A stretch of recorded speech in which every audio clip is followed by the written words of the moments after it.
அல்ஹம்துலில்லாஹ் ஷஹது அன் லா இலாஹ இல்லல்லாஹ் வஹ்தஹு லா ஷரீக லஹ்.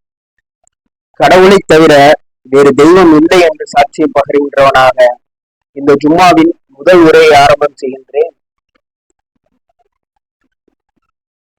புகழ்ச்சி அனைத்தும் பிரபஞ்சத்தின் இரட்சகராகிய கடவுளுக்கே உரியது. பிஸ்மில்லாஹிர் ரஹ்மானிர் ரஹீம். இந்த ஜும்மாவுக்கு நம்ம அப்சல்யூட் டெடிகேஷன், அதாவது பூரணமான அர்ப்பணிப்பு அப்படிங்கிற அந்த தலைப்புல இருந்து பார்ப்போம். முழுமையான அர்ப்பணிப்பு, பூரணமான அர்ப்பணிப்பு அப்படிங்கிறது கடவுளுக்கு மட்டுமே நம்மள பரிபூர்ணமா அர்ப்பணிச்சுக்கிறோம். உமக்கு மட்டுமே என்னை முற்றிலுமாக நான் அர்ப்பணித்து விட்டேன் அப்படின்னு சொல்லி, பிரபஞ்சத்தின் இரட்சகருக்கு என்னை முற்றிலுமாக நான் அர்ப்பணித்து விட்டேன் அப்படின்னு சொல்லி ஆபிரகாம் சொல்றாரு இல்லையா? அந்த மாதிரி கடவுளுக்கு மட்டுமே நம்ம முழுமையா அர்ப்பணிச்சவங்களா இருக்கணும். ஒரு சரியான நம்பிக்கையாளர்களா இருக்கும்போது அவங்க அப்படித்தான் இருப்பாங்க. கடவுளுக்கு மட்டுமே முழுமையாக அர்ப்பணித்த அந்த நிலையில தான் இருப்பாங்க.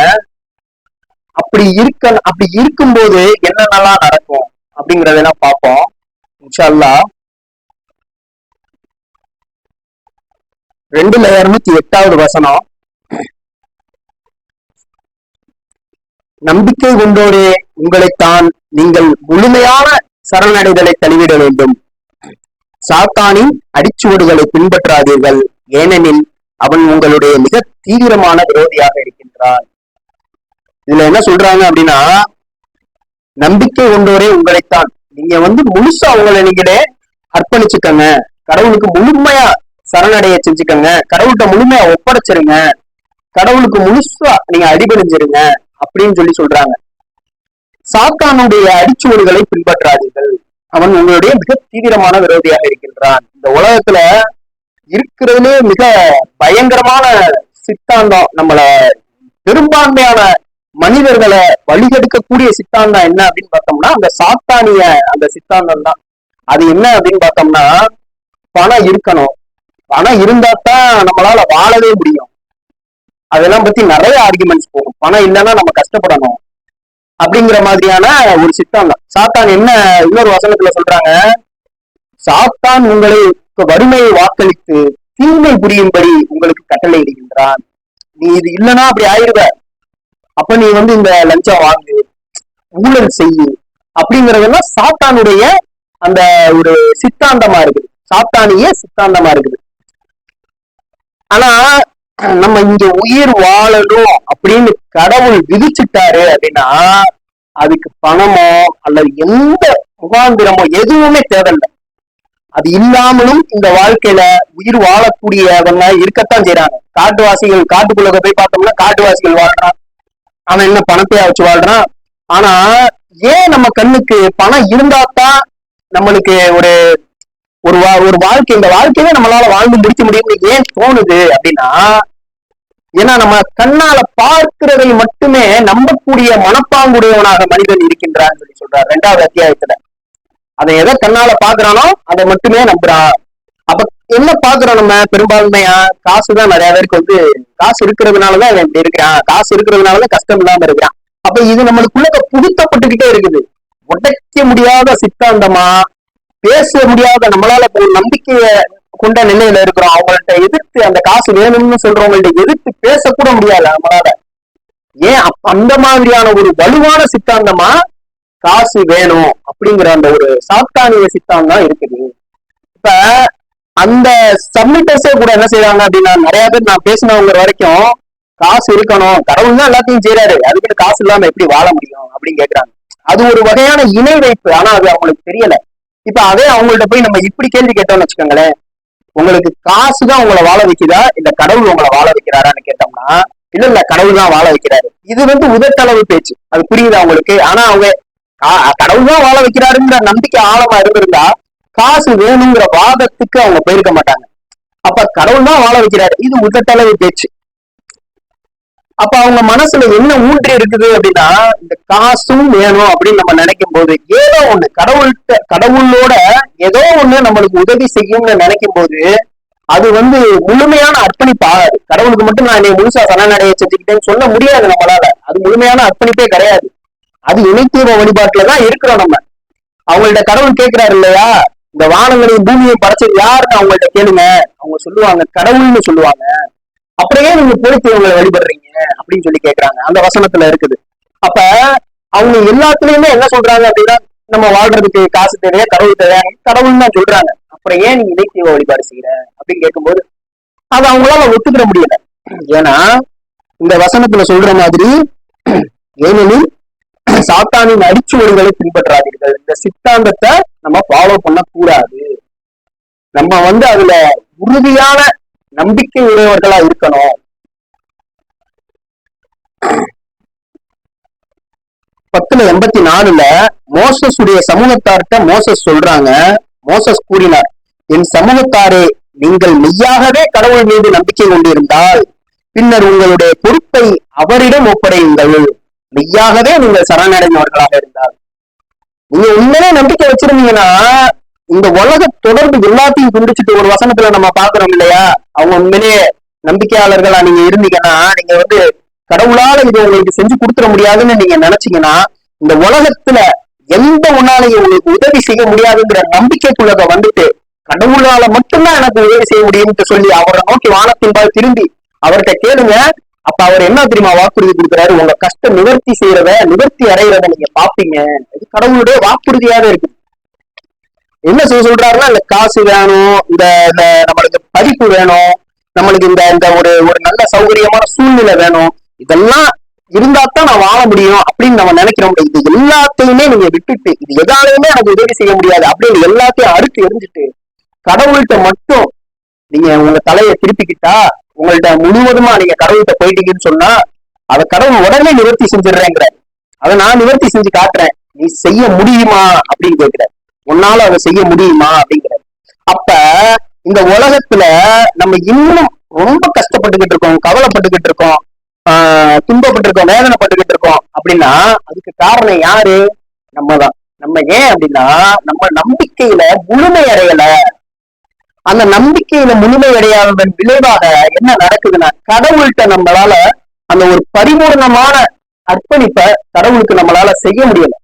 அந்த கடவுளுக்கு என்னையே நான் முழுவதுமாக உங்களுக்கு முற்றிலுமாக அர்ப்பணித்து விட்டேன் அப்படின்னு சொல்லி ஒரு நபி சொல்றாங்க இல்லையா, அந்த மாதிரி நம்மளால அதை செய்ய முடிய மாட்டேங்குது கடவுள்கிட்ட. ஆனா அல்லாஹ் இன்னொரு விஷயத்துல என்ன சொல்றாரு அப்படின்னா, அந்த 10:84 வசனம் நான் படிச்சேன் இல்லையா,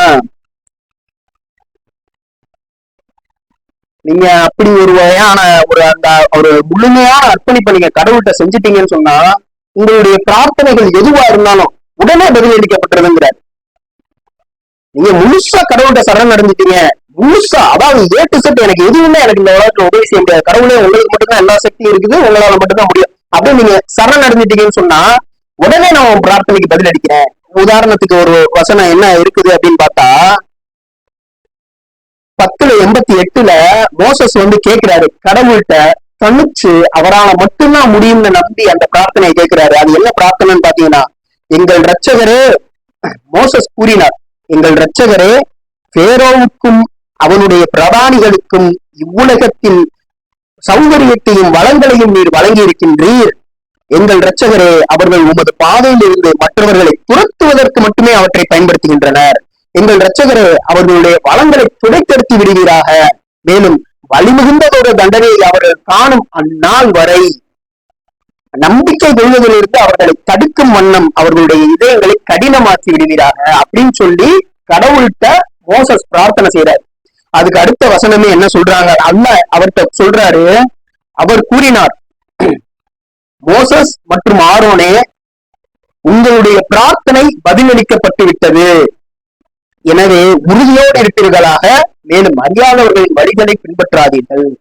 மேலும் இன்னொரு விஷயத்துல என்ன தெரியுமா கேட்பாரு அதே மோசஸ் போயிட்டு கடவுள்கிட்ட, நான் அங்க போய் பேசணும் அப்படின்னா எனக்கு திக்குவாயா இருக்குது, என்னுடைய தொண்டையில இருந்து அந்த முடிச்ச உன்னை அவுத்து விடுங்க, நான் உங்கள்ட்ட போய் ஈஸியா பேச முடியணும், அவங்க என் பேச்சை ஈஸியா புரிஞ்சுக்கிறணும். இப்படித்தான் அந்த வசனத்துல இருக்கு. என் பேச்சை அவர்கள் எளிதாக புரிந்து கொள்ளும் வண்ணம் என்னுடைய தொண்டையிலிருந்து இந்த முடிச்சை அவிழ்த்து விடுகிறாங்க அப்படின்ட்டு. நாவிலிருந்து அந்த முடிச்சை அவிழ்த்து விடுகிறாங்க அப்படிங்கும் போது அல்லாஹ் என்ன செய்வாருன்னா, உங்களுடைய பிரார்த்தனை பதிலளிக்கப்பட்டு விட்டது. இதுக்கு ரொம்ப பெரிய காலகட்டம்லாம் எடுத்துக்கிறல. அவங்க அப்படி சரணடைஞ்சவங்களா இருக்க போய் கடவுள் அவங்களுக்கு கேட்டவன டக்கு டக்கு டக்கு டக்குன்னு எல்லாத்தையும் கொடுக்குறாரு. ஆபிரகாம் கேட்கிறாரு இல்லையா? ஆபிரகாம் என்ன கேட்கிறாரு? இறந்தவற்றை நீர் எவ்வாறு உயிர்ப்பிக்கின்றீர் என்பது எனக்கு அது எவ்வளவு பெரிய ஒரு விஷயம் தெரியுமா உங்களுக்கு? அது அப்படின்னா கடவுள் கேட்கவே கூடாதுங்கிறார். ஆனா அவரை கடவுள் நண்பனா தேர்ந்தெடுத்துக்கிட்டதுனால அவர்கிட்ட எவ்வளவு கனிவான முறையில, ஏன் ஆபிரகாமே நீ நம்பிக்கை உள்ளவில்லையா? ஆம், நான் நம்புறேன். ஆயினும் அப்படிங்கிற ஆயினும்னு சொல்லிட்டாலே அதுக்கு முன்னாடி உள்ள வார்த்தை பலன் இல்லைன்னு அர்த்தம். நீ படிச்சிருக்கிறியா? நான் படிச்சிருக்கிறேன், ஆனா எனக்கு இது தெரியல அப்படின்னு தான் சொல்ல முடியும். அந்த ஆயினும்ங்கிறதுக்கு முன்னாடி வர வார்த்தை இலக்கண ரீதியா என்ன நடக்கும்னு கேட்டீங்கன்னா பலன் இல்லை. அப்ப அவர் நம்பிக்கையில குறைவு அடைகிறாரு. அந்த குறைவை நிவர்த்தி செய்யணுங்கிறதுக்காக கடவுள்கிட்ட போய் பிரார்த்திக்கிறார். நீ நம்பவில்லையா? ஆம், ஆயினும் என் இருதயத்தை மறு உறுதிப்படுத்திக் கொள்ள நான் விரும்புகின்றேன். அப்ப அல்லாஹ் என்ன சொல்றாரு? நீ இந்த மாதிரி செஞ்சு பாரு, ஒரு ப்ராசஸ், நான் உனக்கு ஒரு வழிமுறையை நான் சொல்றேன், அந்த வழிமுறையில செஞ்சு பாரு, அது உனக்கு நடக்கும் அப்படின்னு சொல்றாரு. அப்ப என்ன நடக்குது அந்த இடத்துல? அத்தகைய நம்பிக்கை நம்மளுக்கு இருந்துச்சு அப்படின்னு சொன்னா அவங்களுடைய பிரார்த்தனை உடனடியாகவே பதிலளிக்கப்பட்டிருது அப்படிங்கிற. மேலும் இன்னொரு வசனத்துல நம்ம பார்த்தோம்னு சொன்னா, நம்பிக்கையாளர்கள்ட்டு நேரடியா இப்ப நம்ம இதெல்லாம் உதாரணமா இவங்களுடைய வாழ்க்கையில நடந்த உதாரணமா பாக்குறோம் இல்லையா? நேரடியாவே கடவுள் நம்பிக்கையாளர்கள்ட்ட சொல்றாங்க, மாணவர்கள் இந்த உலகத்துல அவங்களுடைய நண்பர்களா இருக்கிறாங்க, அவங்க விரும்புற ஒவ்வொன்றையும் இந்த உலகத்திலேயே மறு உலகத்திலேயே அவங்களுக்கு கொடுத்துக்கிட்டே இருக்கிறாங்க, நீங்க விரும்புற ஒவ்வொன்றும் அவங்களுக்கு கிடைக்கும் அப்படிங்கிறாரு. அப்ப அதெல்லாம் கடவுள் என்ன செய்யறாரு அப்படின்னா, அந்த நம்பிக்கையாளர்களா நம்ம முழுமையான அர்ப்பணித்த ஒரு அடிபணிகள்ல நம்ம இருக்கிறோம்னு சொன்னா கடவுள் உடனே நம்மளுக்கு அதை நிவர்த்தி செஞ்சு கொடுத்துடுறாரு, நம்மளுக்கு வேண்டியதை கொடுத்துடுறாரு அப்படிங்கிறத இந்த வசனங்கள்ல எல்லாம் நம்மளால புரிஞ்சுக்கிற முடியுது. மேலும் தொடர்ந்து பார்ப்போம். ஆனா இந்த சரணடைதல் நம்மளுக்கு எப்ப அந்த முழுமையான அர்ப்பணித்தலை நம்ம கடவுளுக்கு செய்யணும், ஆனா அது எப்ப நடக்கும்னு பார்த்தா, நம்ம இந்த உலகத்துல கவனிச்சு பாக்குறோம் இல்லையா?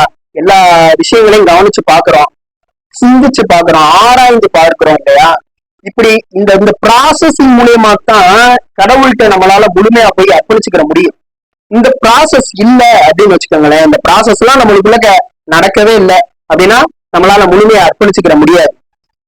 16:87 சொல்றாங்க, தேனிங்கிற அத்தியாயத்துல, அந்நாளில் அவர்கள் கடவுளுக்கு முற்றிலும் சரணடைவார்கள், மேலும் அவர்கள் கண்டுபிடித்த போலி தெய்வங்கள் அவர்களை கைவிட்டு விடும் அப்படிங்கிறார். ஏன் அந்நாள்ல அவங்க முற்றிலுமா இங்க சரணடைய முடியல, எப்படி அந்த நாள்ல போய் அவங்க சரணடைறாங்க? ஏன்னா பார்த்துட்டாங்க, எல்லாத்தையும் அவங்களுக்கு கடவுள் தெளிவுபடுத்திட்டார். அந்த மாதிரி நம்ம சிந்தனை, நம்மளுடைய அந்த அறிவு கடவுள் நம்மளுக்கு கொடுத்திருக்கிறாரு இல்லையா? உங்களுக்கு நான் மூளையையும் கண் பார்வையையும் எல்லாத்தையுமே நான் கொடுத்திருக்கிறேன், அதனை பயன்படுத்துவதற்கு நீங்கள் பொறுப்பாகின்றீர்கள் அப்படின்ட்டு. இதையெல்லாம் வச்சு நம்ம அனலைஸ் பண்ணி பார்க்கும்போது, குர்ஆனை கரெக்டா நம்ம அனலைஸ் பண்ணி பார்க்கும்போது, கடவுளுடைய அந்த அத்தாட்சிகளை அனலைஸ் பண்ணி பார்க்கும்போது கடவுள் எவ்வளவோ விஷயங்கள் சொல்றாங்க. முன்னாடி உன்னோட முன்னோர்கள் செத்த அந்த வீட்டுல இப்ப நீ வசிச்சுக்கிட்டு இருக்கிறேங்கிறத நீ பாக்கலையா அப்படின்னு கேட்கிறாரு. மலையமும் நான் ஆறுகளை குறுக்கால ஓட விட்டுருக்கேன், நீ அதை பாக்கலையா? உனக்காக நான் பாதை அமைச்சு கொடுத்துருக்கிறேன், நீ பாக்கலையா அப்படிங்கிறாரு. பாதை எப்படி அமையுது, ஒரு இடத்துல பாதை எப்படி அமையுதுன்றத அதுவே பெரிய ஆச்சரியமா இருக்கும். இந்த உயிர்களை நீ பாக்கலையா? எல்லா நிறங்களையுமே நீ பாக்கலையா? மலைகளை எல்லாம் நான் கலர் கலரா ஆக்கி வச்சிருக்கிறேன், அதெல்லாம் நீ பாக்கலையா? அப்ப இதெல்லாம் வழியா நம்மளோட அந்த அறிவை பயன்படுத்தும் போது அந்த சரணடைதல் அப்படிங்கிறது, கடவுள் மட்டும்தான், கடவுள் இருக்கிறாரு அப்படிங்கிறதுதான் ஃபர்ஸ்ட் ஸ்டெப். கடவுள் இருக்கிறாரு, கடவுள்னு ஒருத்தர் இருக்கிறாரு, அவர் தான் மிகச்சிறந்த படைப்பாளரா இருக்கிறாருங்கிறது ஃபர்ஸ்ட் ஸ்டெப். அதுக்கு அடுத்ததா ஆபிரகாம், நம்மளுக்கு ஒரு ஆபிரகாமை வச்சு ஒரு உதாரணம் சொல்லியிருப்பாருல்ல, அவர் வானத்தை பார்த்தாரு, வானத்தை பார்க்கும்போது இது அவருடைய கடவுளா இருக்கக்கூடும், அது அவருடைய கடவுளா இருக்கக்கூடும், ஒவ்வொன்னா தேடுறாரு. அப்ப எல்லாமே மறைஞ்சு போகுது. அப்ப இது எல்லாத்தையும் படைச்ச கடவுள் தான் என் கடவுளா இருப்பாரு அப்படிங்கிற அந்த ஸ்டேட், அந்த அந்த அந்த ஒரு நிலைக்குள்ள வராரு இல்லையா? அப்படி அதாவது இதெல்லாம் பார்க்கும்போதுதான் நம்மளால அந்த ஸ்டேஜுக்குள்ளக்கே வர முடியும். அதுக்கு அடுத்துதான் சொல்றாரு, என்ன சொல்றாரு அப்படின்னா, பிரபஞ்சத்தின் ரட்சகருக்கு நான் என்னை முற்றிலுமாக அர்ப்பணித்து விட்டேன் அப்படின்ட்டு. அப்ப இது ஒரு ப்ராசஸ். இதெல்லாம் நம்ம வந்து அனலைஸ் பண்ணணும். அனலைஸ் பண்ணாம நீங்க கடவுளுக்கு மட்டுமே நம்ம முற்றிலுமா அர்ப்பணிச்சுக்கிறது அப்படிங்கிறது நடக்காது. நடக்காது. அதாவது நீங்க இதை அனலைஸ் பண்ணாம நீங்க சொன்னீங்கன்னு வச்சுக்கோங்களேன், நான் வந்து ஒரு சரணடைந்தவனா இருக்கிறேன் அப்படின்னு நம்ம சொன்னோம்னா அது உண்மையிலேயே சரணடைதல்ன்றது ஆகாது. எதையுமே நீங்க பார்க்கல, குர்ஆன எதையுமே நீங்க அலசி ஆராயல, எதுவுமே செய்யல, நான் ஆனா சரணடைந்தவரா இருக்கிறேன் அப்படின்னு நம்ம சொன்னோம்னா அது சரணடைதல் ஆகாது, அது ஏற்றுக்கொள்ளப்படாது. அதுதான் கடவுள் சொல்றாரு. அதுக்கும் வசனம் இருக்குது, அதையும் நான் எடுத்து வச்சிருக்கிறேன். இன்ஷா அல்லாஹ் பார்ப்போம் தொடர்ந்து. அதுக்குண்டான வசனம் பார்த்தோம்னா அது சரணடைதல் ஆகாதுன்னு சொல்றேன் இல்லையா. நீங்க எதையுமே பார்க்கல, எதையுமே உங்களுக்கு உணரல, நீங்க வந்து எல்லாரும் ஒரு ஒரு நிறைய பேர் சொல்றாங்கிறதுக்காக ஆமா இதுதான் என் மார்க்கமா இருக்கும்னு நீங்க அப்படி ஏத்துக்கிட்டீங்க அப்படின்னா அதெல்லாம் சரணடைதல் ஆகாது.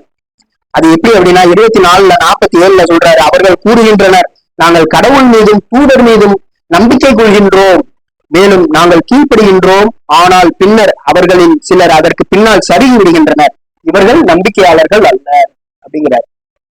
இதெல்லாம் வந்து இவங்க எல்லாம் சொல்றாங்க, இத்தனை பேர் சொல்றாங்க, இத்தனை பேர் வந்து சில பாயிண்ட்ஸ் வைக்கிறாங்க. அந்த பாயிண்ட்ஸ் கூட எப்படி இருக்குதுங்கிறத நம்ம அனலைஸ் பண்ணாம, குர்ஆனை சரியா அனலைஸ் பண்ணாம நீங்க கடவுள் மேல நம்பிக்கை வச்சிருக்கோம்னு சொன்னா அந்த நம்பிக்கை ஏதோ ஒரு காலகட்டத்துல உங்களுக்கு இல்லாம போயிடும், சரிஞ்சிடும். அந்த மாதிரி நம்ம எத்தனை பேரை பார்த்திருக்கிறோம். இதுல இருந்து நாத்திகரா போனவரும் இருக்கிறாங்க, இதுலயே இருந்துகிட்டு அதை முழுமையா தொழிலை கடைபிடிக்க மாட்டாங்க, எதுவுமே செய்ய மாட்டாங்க. பட் நான் கேட்டோம்னா சரணடைதல் அப்படின்னு சொல்லுவாங்க. இப்ப இந்த மாதிரியான கேட்டகரிகள் எல்லாம் இருக்கிறவங்க ப்ராப்பரான நம்பிக்கையாளர்கள் கிடையாது. ஏன்னா நம்பிக்கையாளர்கள்னு சொல்லும் போதே அவங்க என்ன சொல்றாங்க அப்படின்னா, அவங்க இப்படி இப்படி எல்லாம் இருப்பாங்க அப்படின்னு சொல்றாங்க. நம்பிக்கையாளர்களா இருந்தாங்க அப்படின்னா அவங்க இப்படித்தான் இருப்பாங்கன்னு சொல்லி வசனத்துல அல்லாஹ் சொல்லி கொடுக்குறாரு நம்மளுக்கு. அவங்க கரெக்டா தொழுகுவாங்க, அவங்க வந்து வாக்குறுதி செய்த போது அந்த வாக்குறுதியை கடைபிடிப்பாங்க, நன்னறியான வாழ்க்கை எதுவோ அதை கடைபிடிப்பாங்க. அப்ப நன்னறியாளர்களா இருந்தா இதையெல்லாம் அவங்க செய்வாங்க அப்படின்னு சொல்றாரு, நம்பிக்கையாளர்களா இருந்தா. அப்ப அதெல்லாம் செய்யாம நான் ஒரு நம்பிக்கையாளன் அப்படிங்கிற அந்த பதவியையும் பட்டத்தையும் நம்மளே கொடுத்துக்கிற முடியுமா அப்படின்னா அது கொடுத்துக்கிற முடியாது. இன்ஷா அல்லாஹ் தொடர்ந்து பார்ப்போம். தூபுகள் ஆதிபகத்துக்காக மன்னிப்பு கேட்போம்.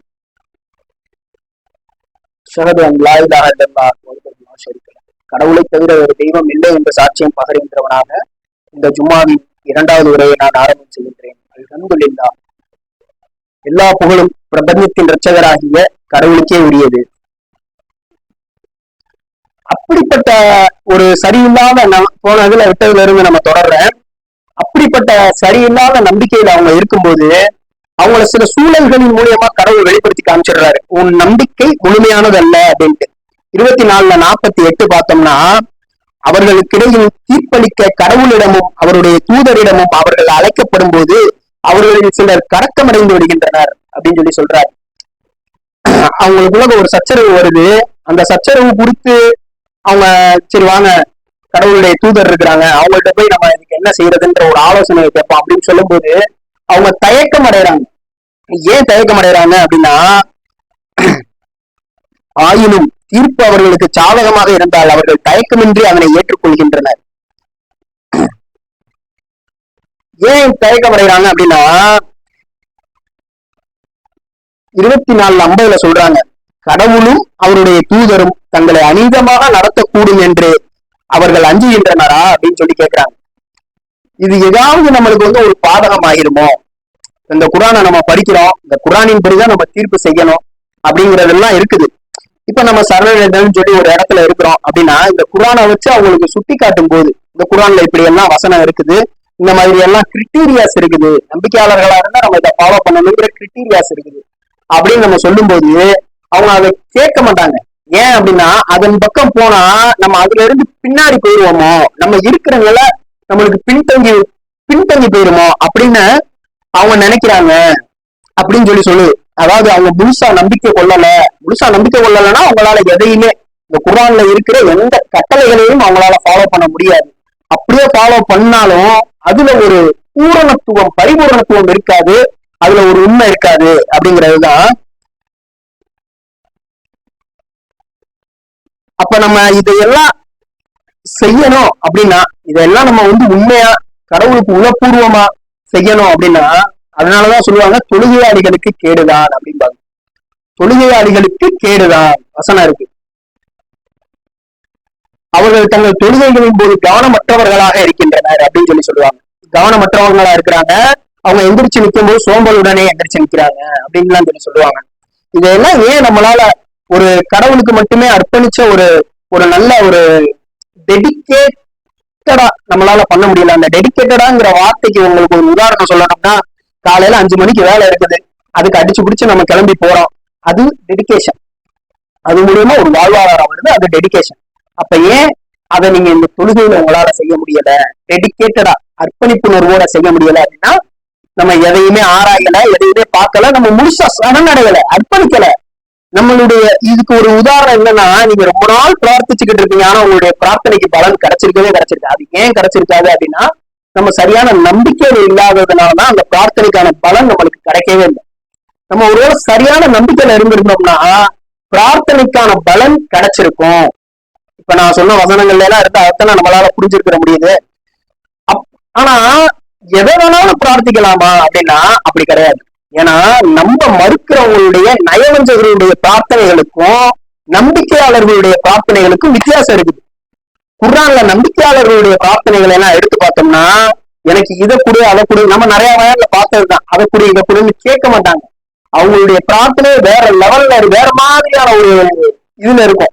அந்த பிரார்த்தனை எப்படி இருக்குன்னு நான் உங்களுக்கு சிம்பிளா சொல்லணும் அப்படின்னா, உங்களுடைய விருப்பம் நீங்க பாத்துக்கங்க அப்படின்ற மாதிரியான ஒரு துணியில இருக்கும். அந்த எனக்கு இந்த மாதிரியான ஒரு கஷ்டம் இருக்குது, இது என்ன நடக்கணும் அப்படிங்கிறது எனக்கு தெரியாது, என்னது உங்களிடமிருந்து எந்த வாழ்வாதாரம் இறங்கி வந்தாலும் அதுக்காக நான் கடும் தேவையுடையவனா இருக்கிறேன் அப்படிங்கிறதுதான். எனக்கு இதை கொடு, அதை கொடு, இந்த மாதிரி கொடு, அந்த மாதிரி கொடு, எனக்கு இப்படித்தான் வேணும், கஷ்டம் அதிகமா இருந்துச்சுன்னா எனக்கு பணத்தை கொடு அப்படின்லாம் பிரார்த்தனைகள் அந்த இடத்துல இருக்காது. நம்பிக்கையாளர்களுடைய பிரார்த்தனைகள் பதிலளிக்கப்படும். ஆனா பிரார்த்தனை அவங்க கேட்கிற விதத்தை போல இருக்கணும், இருந்தாத்தான் அது பதிலளிக்கப்படும். அதுதான் விஷயம். எதை வேணாலும் கேட்கலாமான்னா நம்பிக்கையாளர்கள் அப்படி கேட்க மாட்டாங்க. எதை வேணாலும் எனக்கு ஒரு 10 கோடியை கொடு, 20 கோடியை கொடுன்னு நம்பிக்கையாளர்கள் பிரார்த்தனை செய்வாங்களா? அப்படி கேட்டாங்கன்னா அதுக்கு அடுத்த விஷயம் என்ன ஆச்சு, அந்த காசுதான் கடவுள்னு ஆகி போயிடுச்சு. அப்ப அந்த விஷயத்துல நம்பிக்கையாளர்கள் தவற வைக்க மாட்டாங்க, சரியா இருப்பாங்க. அந்த இடத்துல என்ன பிரார்த்தனை கேட்கணும் அப்படிங்கறதுல சரியா இருப்பாங்க. நிறைய அவங்களுக்கு சிந்தனைகள் வந்துகிட்டே இருக்கும் இந்த பிரார்த்தனையின் மூலமா. அதாவது அல்லாஹ் சொல்றாங்க, நீங்க உங்களுக்கே கெட்டது செய்யக்கூடிய ஒண்ணு கூட நீங்க என்கிட்ட கேட்டுக்கிட்டே இருப்பீங்க அப்படின்னு சொல்லி, நீங்க தெரியாத ஒண்ணு என்கிட்ட கேட்கவே கேட்காதீங்கிறாரு. அதாவது சில பேர் என்ன சொல்லுவாங்க அப்படின்னா, நம்மளுக்கு தெரியாத ஒண்ணு கடவுள்கிட்ட கேட்டுட்டு அதை அவர் ஒருவேளை கொடுக்கலன்னா அமைதியா இருந்துக்கிறணும், திருப்பி திருப்பி கேட்கக்கூடாது அப்படி. அப்படி கிடையாது. அந்த வசனமே என்ன தெரியுமா சொல்லுது, உனக்கு தெரியலையா, அந்த பிரார்த்தனையை பத்தி உனக்கு தெரியலையா, அதை நீ என்கிட்ட கேட்காத அப்படிங்கிற, அதை நீ என்கிட்ட கேட்காத, அது நன்மை கிடையாதுங்கிற. அப்ப இதை படிச்சதுக்கு அப்புறமும் நம்ம ஒரு சப்பக்கட்டு கட்டுறோம் அப்படின்னா நம்ம அந்த அளவுக்கு நம்பிக்கையாளர்களா இருக்கிறோமாங்கிறத நமக்கு நாம கேள்வி கேட்டுக்கிறோம். என்ன சப்பக்கட்டு கட்டுறாங்க, நான் கேட்பேன் ஆனா அது சப்போஸ் கிடைக்கலன்னா நம்ம அமைதியா இருந்துக்கிறோம், அது கிடையாது. அப்படியெல்லாம் அல்லாஹ் சொல்லிக் கொடுக்கல குர்ஆன்ல. இது வரைக்கும் அந்த மாதிரியான வசனமே கிடையாது. வசனம் தெல்ல தெளிவாக நேரடியாக 2 விதமான வசனம் இருக்கு. ஒண்ணு மறைபொருள் தர வசனம், இன்னொன்னு நேரடியான பொருள் தர வசனம். இதெல்லாம் நேரடியான பொருள் தர வசனம். நீ அதை கேட்காதன கேட்காததான், முடிஞ்சு போச்சு. உனக்கு தெரியல இந்த பிரச்சனை காசு இருந்தா தீருமா அப்படிங்கிறது உனக்கு தெரியல அப்படின்னா, காசு இருந்தா தீரலாம் தீராமலும் போகலாம் அப்படின்னா அதை காசவே என்கிட்ட கேட்கிற, எனக்கு இதை இலகுவாக்கி கொடுங்க அப்படின்னு தான் கேட்கணும். அது எதை வேணாலும் இருக்கலாம். ஒருவேளை அந்த கஷ்டத்திலேயே இருந்து உங்களை கடவுள் பக்குவப்படுத்தி உங்களுக்கு புரிதலை ஏற்படுத்தி அந்த கஷ்டத்தை உங்களுக்கு பழகி போக கூட செய்யலாம். ஆனா பெரும்பான்மையான மனிதர்கள் என்ன செய்யறாங்கன்னா, நல்லா கவனிக்கணும், அந்த கஷ்டம் பழகி போறதுக்கு விரும்ப மாட்டேங்கிறாங்க. கஷ்டத்திலே இருந்து அல்லா பழகி போக செஞ்சுட்டாருன்னா அப்ப அதுவும் உங்களுக்கு சௌகரியம் தானே, அதுவும் உங்களுடைய சுமையை குறைச்சிருந்தன, உங்க மன ரீதியான கஷ்டத்தை அதுவும் குறைச்சிருந்தன. அப்ப ஏன் அதை செய்யறது இல்ல, எனக்கு இந்த கஷ்டத்தை இலகுவாக்குங்கன்னு கேட்கறது இல்ல, காசை கொடுங்கன்னு தான் கேட்கிறாங்க, இதுக்கு சொல்யூஷனை கொடுங்கன்னு தான் கேட்கிறாங்க. அதாவது சொல்யூஷன் இவங்க ஒரு வரையறை வச்சிருக்காங்க இல்லையா, அதை கொடுங்கன்னு தான் எனக்கு கேட்கிறாங்க. எனக்கு இப்ப தொழில் சரியா போகல அப்படின்னா எனக்கு கிளைம்ஸை கொடுங்கன்னு நான் கேட்கிறேன். அப்ப அது என்ன அப்படின்னா அது நம்பிக்கை கிடையாது. ஏதோ ஒண்ணு உனக்கு உதவி செய்யணும்னு நீ முன்னாலே தீர்மானிச்சுட்டு கடவுள்கிட்ட அது சார்ந்து நீ பிரார்த்தனை செய்யறதுங்கிறது உண்மையான பிரார்த்தனை கிடையாது, உண்மையான அர்ப்பணிப்பும் கிடையாது. கடவுளுடைய விருப்பத்துக்கு நம்மளுடைய விருப்பத்தை மாத்திரம் தெரியுமா, கடவுள் இதைதான் விரும்புறாரு அப்படின்னா அதுக்கேற்ற மாதிரி நம்மளுடைய விருப்பத்தை மாத்திக்கிறோம். இதுதான் அர்ப்பணித்தல். இதுதான் எனக்கு வேணும்னு நீங்க உன்னை டிசைட் பண்ணி கேட்கறது அர்ப்பணித்தல் ஆகாது. இத்தகைய ஒரு நன்னறியான குழந்தைய எனக்கு கொடுங்கன்னு கேட்கிறாரு. அது கூட ஏன் கேட்கிறாரு? ஏன் குழந்தைய கொடுங்கன்னு கேட்டிருக்கலாம்ல, ஏன் நன்னறியான குழந்தைய கொடுங்கன்னு கேட்கிறாரு? ஏன்னா அந்த மாதிரியான ஒரு வசனம் நம்மளுக்கு படிச்சிருக்கிறோம். நன்னறியாளர்களோட உங்களை நீங்க இருக்கிறதுக்கு நிர்பந்திச்சுக்கங்க அப்படிங்கிறாரு. நன்னறியாளர்கள் நீங்க உங்களுடைய ஃப்ரெண்ட்ஸா இருக்கணும் அப்படின்னா அவங்க நன்னறியாளர்கள் ஆக்கிக்கங்க, அவங்க நன்னறியாளர்களா மட்டுமே நீங்க ஃப்ரெண்ட்ஸா வச்சுக்கோங்க அப்படின்னு சொல்லி வசனத்துல சொல்றாரு. மேலும் இன்னொரு பிரார்த்தனையில என்ன கேட்க சொல்றாரு அப்படின்னா, நன்னறியுடைய குழந்தைகளை எனக்கு அனுப்பிறாங்க, என்னுடைய குழந்தைகளை அந்த நன்னறியான காரியங்களை செய்யுமாறு நீங்க அந்த 40 வயசுல மௌத்தா போறதுக்கு உண்டான அந்த வசனம் எனக்கு சரியா வரல. ஆனா அதுல கருத்தும் அதனுடைய சாரமும் இதுதான். என்னுடைய குழந்தைகளையும் தொடர்பு தொழிலை கடைபிடிக்கக்கூடிய ஒருவனா அந்த மாதிரி ஆக்குங்க அப்படின்னு சொல்லி. அப்ப அவர் நன்னறியான குழந்தையத்தான் அந்த இடத்துல கேட்கிறாரு. ஏன் இவராலே அதுல ஒரு ஆதாயம் இருக்கு. இவருக்கும் ஈஸியா இந்த உலகத்துல உள்ள சுமைகள் எல்லாத்தையுமே அவரால் கடந்து போயிட முடியும் அப்படிங்கிறதுக்கான ஆதாயம் தான். சோ அவங்களுடைய பிரார்த்தனைகள் எல்லாமுமே நன்னறி சார்ந்துதான் இருக்குது. இந்த உலக வாழ்வு சார்ந்து பெருசா எந்த நம்பிகளுடைய பிரார்த்தனைகளுமே, எந்த நம்பிக்கையாளர்களுடைய பிரார்த்தனைகளுமே, எந்த தூதர்களுடைய பிரார்த்தனைகளுமே, இதெல்லாம் பிரார்த்தனைகள் சொல்லிதான் இந்த குரான்ல இருக்குது. எதுவுமே இப்படி இல்லை. இது மாதிரியான பிரார்த்தனைகள் கிடையாது. நீங்க அழுகும் போது, கண்ணீர் விடும்போது, நம்ம ஒரு விஷயத்தை திரும்பி திரும்பி அல்லாட்ட கேட்கும் போது, நம்ம உன்னை ஏற்கனவே டிசைட் பண்ணி வச்சிருக்க கூடாது. எனக்கு இந்த வீட்டை கொடுங்க அப்படின்னு நம்ம டிசைட் பண்ணி வச்சுட்டு அவர்கிட்ட கேட்க கூடாது. உங்களுடைய விருப்பம் அப்படிங்கிறத முன்னிறுத்திட்டு தான் அவர்கிட்ட பிரார்த்தனை கேட்கும். இப்ப இயேசுவுக்கு இந்த உலகத்துல வாழணுங்கிற ஆசையே கிடையாது. சரியா? அவர் எல்லா இடத்துலயும் துரத்தி அடிக்கப்படுறாரு, கஷ்டப்படுறாரு. ஒரு நன்னறியாளர்களா இருக்கும்போது மரணத்தை அதிகமா விரும்பக்கூடியவங்களாதான் இருப்பாங்க. அதே மாதிரிதான் இயேசு இருக்கிறாரு. அவர் எப்படி திரும்ப பிரார்த்தனை செய்யறாரு? பைபிள்ல இருக்க இதை ஒரு உதாரணத்துக்கு உங்களுக்கு சொல்றேன். என் பிதாவே, இந்த பாத்திரம் என்னை விட்டு நீங்க கூடுமானால் நீங்க விடும்படி செய்யும். அதாவது இந்த பாத்திரம்ங்கிறது இந்த உடல், இந்த உடம்பு என்னை விட்டு போகணும்னு நீங்க முடிவு பண்ணிட்டீங்கன்னா அதை போக வச்சிருங்க, தயவு செஞ்சு போக வச்சிருங்க. ஆயினும் என் விருப்பத்தின்படி அல்ல, உம்முடைய சித்தத்தின்படியே அது ஆக கடவுளுங்கிறார். என் விருப்பத்தின்படி, என்னோட விருப்பத்துக்குன்னு நீங்க அதை செஞ்சிடாதீங்க. ஏன்னா என் விருப்பம் சில சமயம் தவறு வைக்கக்கூடியதா கூட இருக்கும், அது என் ஆன்மாவுக்கு தீங்கு வைக்கக்கூடியதா கூட இருக்கும். அதனால நீங்க எதை விருப்பப்படுறீங்களோ அதை எனக்கு செய்யுங்க. அப்ப நம்ம என்ன செய்யணும்? முழுமையான அர்ப்பணிப்புள்ளவர்கள் என்ன செய்வாங்க அப்படின்னா, தங்களுடைய விருப்பங்களை கடவுளுடைய விருப்பங்களுக்கு ஏற்றவாறு மாற்றிக்கொள்வார்கள். அதாவது கஷ்டப்பட்டு மாத்துறதுங்கிறது கிடையாது. அது முயற்சி செஞ்சு கஷ்டப்பட்டு மாத்துறதுங்கிறது கிடையாது. அது எப்படி அப்படின்னா, அது அவங்களுடைய அந்த பக்தியின் காரணமாக, நான் எல்லா ஜும்மாலையும் சொன்ன மாதிரி அது தன்னாலே எழுதணும். என்னோட விருப்பத்துக்கு விட்டுறாங்க. பயம் வரும். இப்ப நான் ஒரு பிரார்த்தனையை கடவுள்கிட்ட நான் கேட்கும் போது எனக்கு என்னன்னா, என்னோட பர்சனல் எக்ஸ்பீரியன்ஸ் நான் உங்கள்கிட்ட சொல்றேன். கடவுள்கிட்ட கேட்கும்போது ஒருவேளை அது அப்படி என்ன நடந்துருச்சுன்னா, அது எப்படி நடந்துருச்சுன்னா, அம்மாடி வேணாம், எனக்கு கடவுள் எப்ப கொடுக்கணும்னு நாடுறாரோ அப்ப கொடுக்கட்டும், அவர் நாடுதான் கொடுக்கட்டும் அப்படிங்கிறத எனக்கு அதுக்கு அடுத்த வார்த்தையாவே அது வந்துடும். இது எப்படி வருது அப்படின்னா, இதெல்லாம் அனலைஸ் பண்ணி பார்க்கும்போது அது எனக்கு தன்னால வருது. அப்ப அது தன்னால வரக்கூடியதாத்தான் இருக்கணும். நீங்க ட்ரை பண்ணி அதை வர வைக்கிறதுங்கிறது அது நடக்காது. அதுல உயிர் இருக்காது. அத நீங்க பிரார்த்தனை கேட்கும் போது அதுல ஒரு உண்மை இருக்கும் தெரியுமா? அதைத்தான் நான் உயிர்னு சொல்றேன். அது இருக்காது. சோ இப்படித்தான் அர்ப்பணிப்புணர்வு அப்படிங்கிறது இதுதான். இப்படித்தான் அர்ப்பணிக்கணும். இது எல்லாத்தையும் பார்த்தாதான் நம்மளுக்கு அந்த அர்ப்பணிப்புணர்வுங்கிறதே வரும். சோ அதன்பால் நம்மளை கடவுள் செலுத்துறதுக்காக, அந்த முழுமையாக அர்ப்பணித்துக் கொண்ட நம்பிக்கையாளர்களில் ஒருவனாக நம்மளும் இருக்கிறதுக்காக கடவுள் நம்மளுக்கு உதவி செய்யணும். அப்படி நம்ம பிரார்த்தனை கேட்கணும். அக்கிமுசலா.